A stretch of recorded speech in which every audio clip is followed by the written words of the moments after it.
Hello everyone, Mikey there, Panzernator here with the 30th Dev Diary for Man the Guns and the final feature Dev Diary. Next week we'll have a patch review. Yes, I'm totally mimicking another YouTuber of Paradox Games. But anyhow, so this is Dev Diary number 30 for Man the Guns.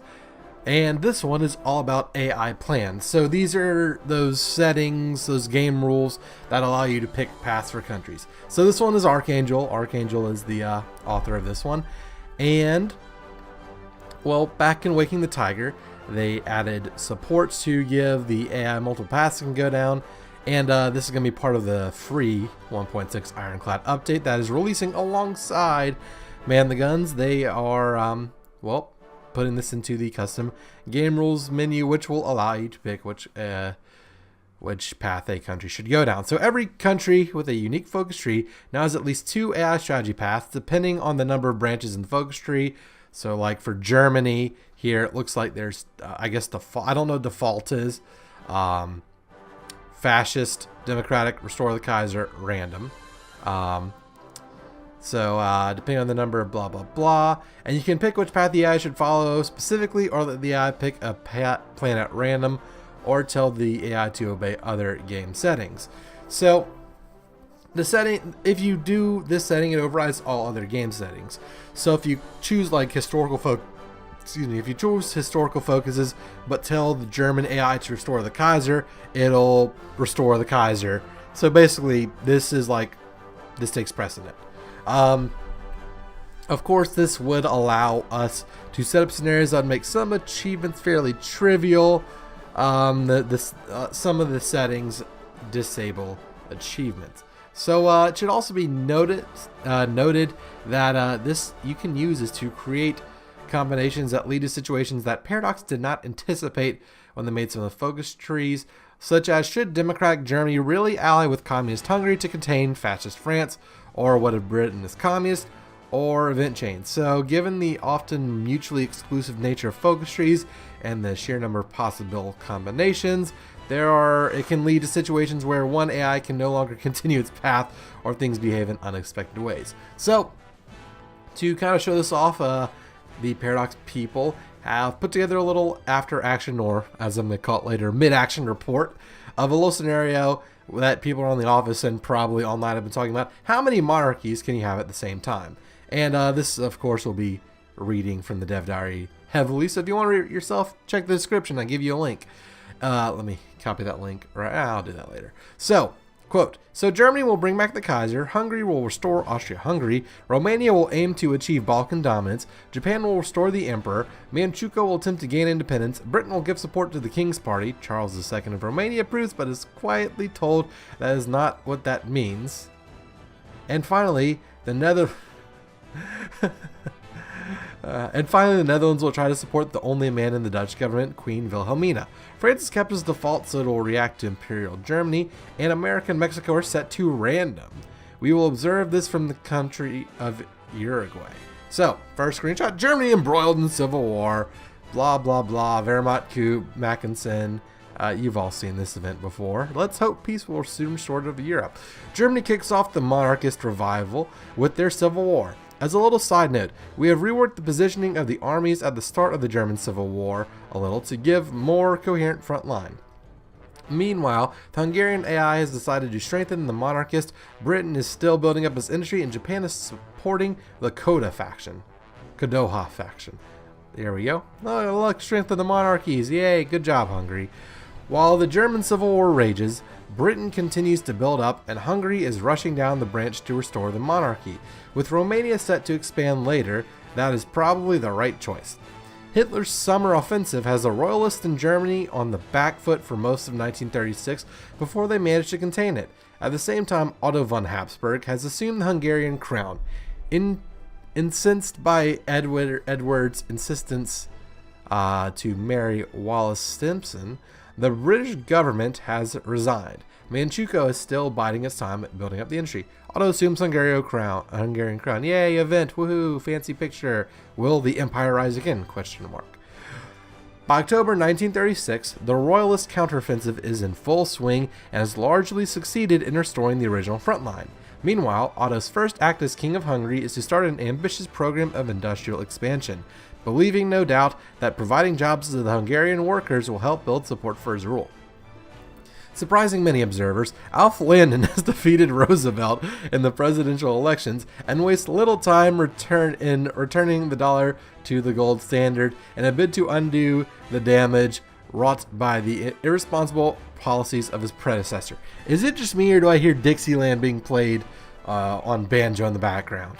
Perhaps. Moving on, as 1936 turns into 1937, the Royalists in Germany have pushed deep into fascist territory in the south and the far north. The British Empire is broken into pieces as the Dominions have shed their last ties to their former mother country, causing one British civil servant to exclaim, "Not since Helen of Troy has such misfortune been brought over a great nation by a single woman." Churchill reportedly remarked, "If only she had been single."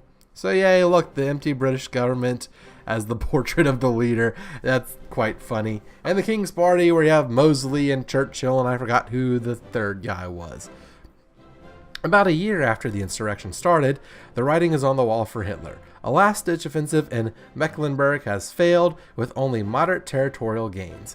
As the King's Party solidifies support for the monarchy in Britain, Otto von Habsburg has begun to take the next step on his way to restore the old lands of his dynasty, turning Hungary into Austria-Hungary by adding Austria through a referendum.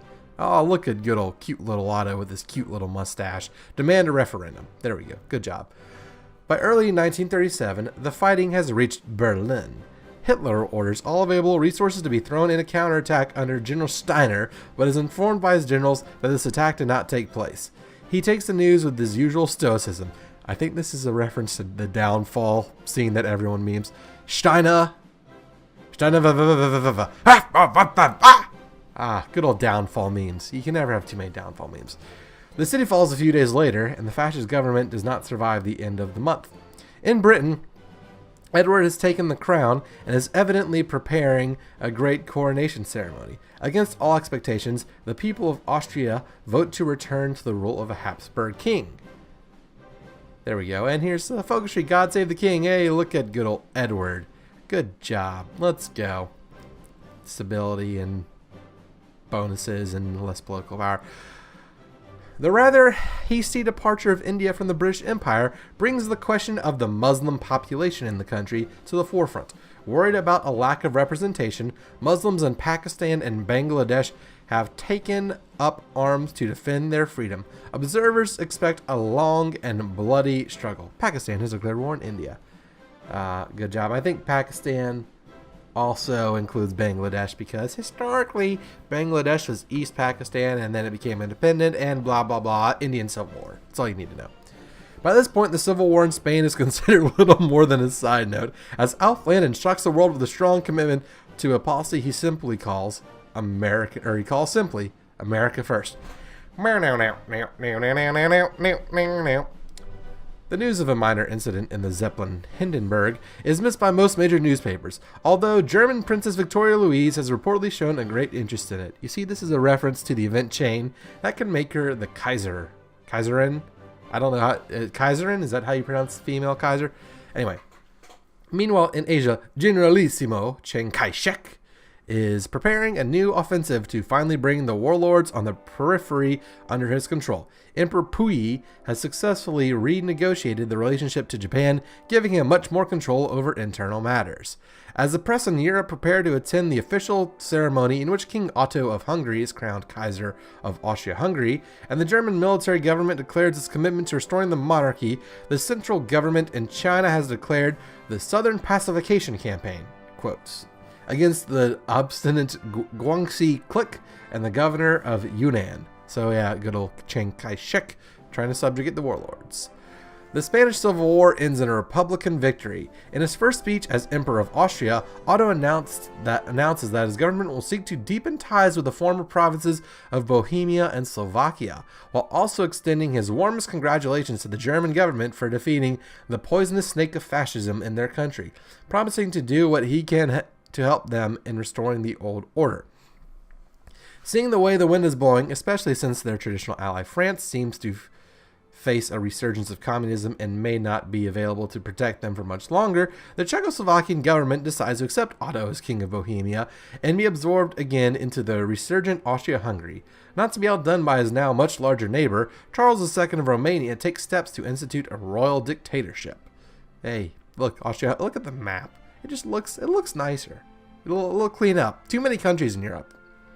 Don't demonetize me. Don't demonetize me, YouTube. I'm only talking about a video game. I mean, come on. No one's even mentioned the Balkans nowadays. Thank God for Yugoslavia. Anyway, in World War II. This game, you see? This game teaches me European geography to some extent, but then you get to the Balkans like, well, I don't know what's going on. Moving on to the after action report, you know, the thing you're here for, not my random ramblings. In India, Pakistan has shocked observers by reversing initial Indian gains and taking the offensive, with the fighting now in the outskirts of Delhi. In Manchukuo, Emperor Puyi has purged the General Affairs Council of everyone he suspects of divided loyalties. In neighboring China, the war in the southern part of the country has ground to a stalemate, while Chiang Kai-shek turns towards what many suspect was his true objective all along, eliminating the small base of the Communist Party.